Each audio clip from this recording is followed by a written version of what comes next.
პატარა სოფელი ვარ, ბევრი წავიდა, აღარ ცხოვრობს ახლა. სახლები აქვს და ზაფხულობით ჩამოდის ბევრი. ეს ელია-წმინდა, ახალციხის მუნიციპალიტეტის სოფელი.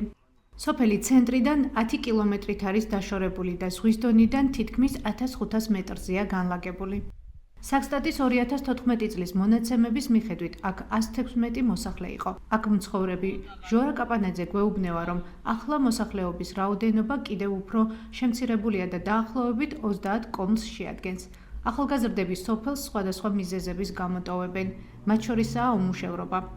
არაფერი სამუშაო არ არის, რა უნდა იმუშაო მითხარი. თოხით ვერ არსებობენ და იზოლებული ხდებიან მე, ან იუღაჭრონ, ან სალღას წავიდნენ და რაღაც გააკეთონ. შვილები ხო ყავთ, ხაზდა ხო უნდა რამე. ახალგაზრდები ეს აწავენ მორჯოხი დავიწყო. ჩვენ ელია-წმინდაში მცხოვრებლებს სოფლის მხარდაჭერის პროგრამის ფარგლებში გამართულ შეხვედრის დასრულების შემდეგ გავესაუბრეთ. შეხვედრა პირველ საათზე იყო დაგეგმილი. ჩვენ ადგილზე 15 წუთით ადრე მივედით, თუმცა დამთავრებული დაგხვდა. როგორც მერიაში გვითხრეს, მოსახლეობა მალევე შეიკრიბა და შეხვედრაც დაგეგმილზე ადრე დაიწყო. მუნიციპალურ ორგანოში გვეუბნევიან, რომ კრებას 22 პირი ესწრებოდა. ადგილობრივები გვეუბნევიან, რომ სოფელში საჭიროა სანიაღვრე არხები და შიდა გზების მოწყობა. ასევე სასმელი წყლის სათავე ნაგებობის და საქონლისთვის სასმელი კონტეინერის მოწყობა. სანიაღვრე არხი გადაწყდა, რომ დავამთავროთ შევიყვანოთ ბოლომდე. მეორე პრიორიტეტია ბასეინი და მესამე შიდა გზები.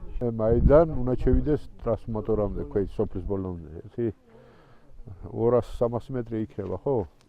სოფლის კრებაზე გასული წლის მსგავსად წელსაც სანიაღვრე არხების მოწყობას დაუჭირეს მხარი. თუმცა არხების იმ მონაკვეთის მოწყობა, რომელიც წესით 2024 წელს უნდა დასრულებულიყო, ახლა მიმდინარეობს.